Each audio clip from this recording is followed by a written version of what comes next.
Ibu Bapak, Saudari dan Saudara yang terkasih dalam kasih Tuhan kita Yesus Kristus, hari ini kita merayakan Hari Raya Kenaikan Tuhan.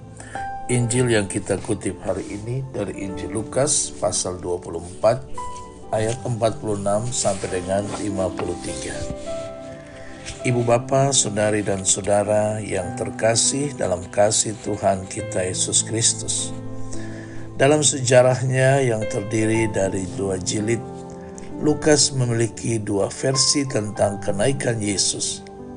Satu di akhir Injilnya dan satu di awal dari jilid yang kedua. Penekanan bacaan pertama adalah pada misi para rasul yang tidak terbatas. Mereka harus menunggu sampai Roh Kudus datang. Setelah itu mereka akan melanjutkan misi mereka sampai kedatangan Kristus kembali. Kapanpun itu akan terjadi. Itu adalah tanda kurung yang membuka sebuah klausul yang akan ditutup hanya pada akhir dunia. Penekanan dalam bacaan Injil adalah pada berkat terakhir Kristus saat ia pergi dan pada sukacita dan ucapan syukur yang diberikannya.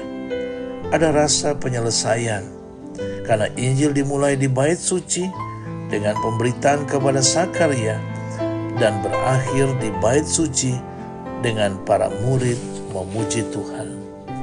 Ada juga rasa awal karena kabar baik akan menyebar dari Yerusalem ke semua bangsa. Dalam kedua hal ini, tantangannya ada di sana. Kristus sekarang harus memainkan perannya melalui kita para pengikutnya. Jika kita bertindak dalam roh, Kristus bertindak. Jika kita tidak melakukannya, Roh Kudus akan terkekang.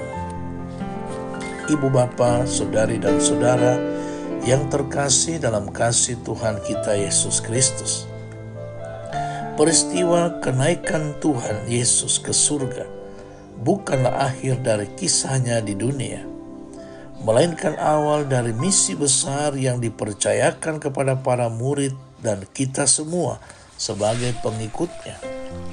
Yesus menegaskan bahwa penderitaan, kematian, dan kebangkitannya adalah penggenapan dari nubuat kitab suci.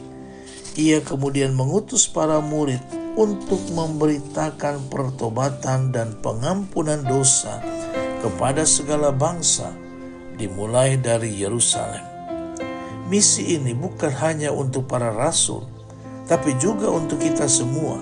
Sebagai saksi Kristus, kita dipanggil untuk menyampaikan kabar sukacita kepada dunia melalui perkataan dan perbuatan kita. Sebelum naik ke surga, Yesus mengangkat tangannya dan memberkati para murid. Berkat ini menjadi tanda penyertaannya yang abadi. Meskipun secara fisik ia tidak lagi bersama mereka, namun melalui Roh Kudus ia tetap hadir dan membimbing mereka dalam menjalankan misi. Kita pun menerima berkat dan penyertaan yang sama. Dalam setiap tantangan dan tugas pelayanan, Roh Kudus memberikan kekuatan, keberanian, dan hikmat bagi kita. Ibu Bapak, Saudari dan Saudara yang terkasih, menariknya, setelah Yesus terangkat ke surga, para murid tidak bersedih, melainkan kembali ke Yerusalem dengan sangat bersukacita dan senantiasa memuliakan Allah. Sukacita ini lahir dari keyakinan bahwa Yesus telah menang atas maut dan kini duduk di sebelah kanan Allah. Mereka percaya bahwa suatu saat nanti mereka akan bersamanya dalam kemuliaan. Ibu Bapa, Saudari dan Saudara yang terkasih dalam kasih Tuhan kita Yesus Kristus, marilah kita meneladani para murid yang dengan penuh sukacita dan semangat menjalankan misi yang dipercayakan kepada mereka dengan keyakinan akan penyertaan Tuhan dan kuasa Roh Kudus. kita pun dapat menjadi saksi-saksi Kristus di tengah dunia. Selamat merayakan hari kenaikan Tuhan. Kiranya sukacita dan damai sejahtera dari Kristus senantiasa menyertai kita semua. Amin.